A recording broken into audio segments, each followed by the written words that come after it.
au Panama aujourd'hui. Nous partons à la découverte de la culture Congo. On la trouve à Portobello, une ville située sur la côte caraïbe du Panama. Elle provient des anciens esclaves africains victimes du commerce négrier au XVIe siècle. Reportage de nos envoyés spéciaux Nathalie Sarfati et Massimo Bulgarelli. Portobello a été découvert par Christophe Colomb, qui, séduit par la beauté du lieu, lui a donné le nom de Beauport. Portobello a surtout été un centre névralgique pour le commerce de l'or et la traite négrière. Des milliers d'esclaves sont arrivés ici au XVIe siècle. De cette histoire tragique restent des vestiges comme ce bâtiment des douanes ou ce fort avec ses canons pointés vers la mer des Caraïbes. Reste aussi et surtout une culture, la culture Congo et sa gardienne du temple, Mama Hari. La plupart de ceux qui ont été emmenés dans cette région viennent du Congo. Tout ici est Congo. La langue c'est Congo, tout ce qui est fait c'est Congo.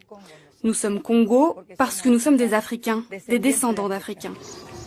Mama Hari est intarissable quand elle évoque les ancêtres et leurs souffrances pour bâtir ces immenses murs de corail. Les maîtres espagnols ont obligé les esclaves à s'immerger dans les profondeurs de la mer pour y couper ces coraux. 95% des habitants de Portobello sont d'origine africaine et la culture Congo fait partie intégrante de leur quotidien. Depuis 3 ans, ils ont même leur musée.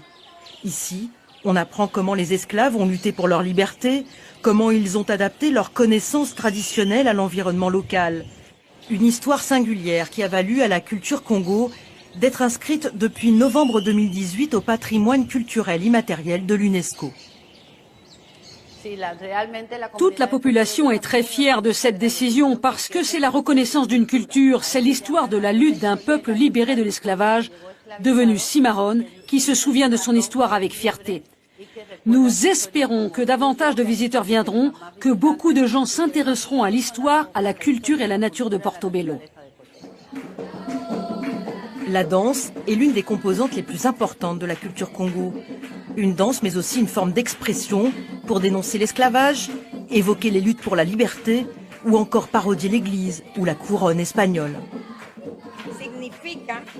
Notre costume symbolise la liberté, celle pour laquelle le noir a tant lutté.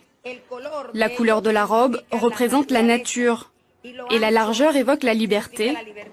Et le tour que nous faisons lorsque nous dansons, c'est le tour qui devait nous mener à la liberté. C'est pourquoi cette danse est libre, parce qu'elle nous mène à la liberté. La culture Congo se transmet de génération en génération. Les jeunes perpétuent cet héritage des esclaves africains. Ils sont les garants de leur histoire, ici, à Portobello.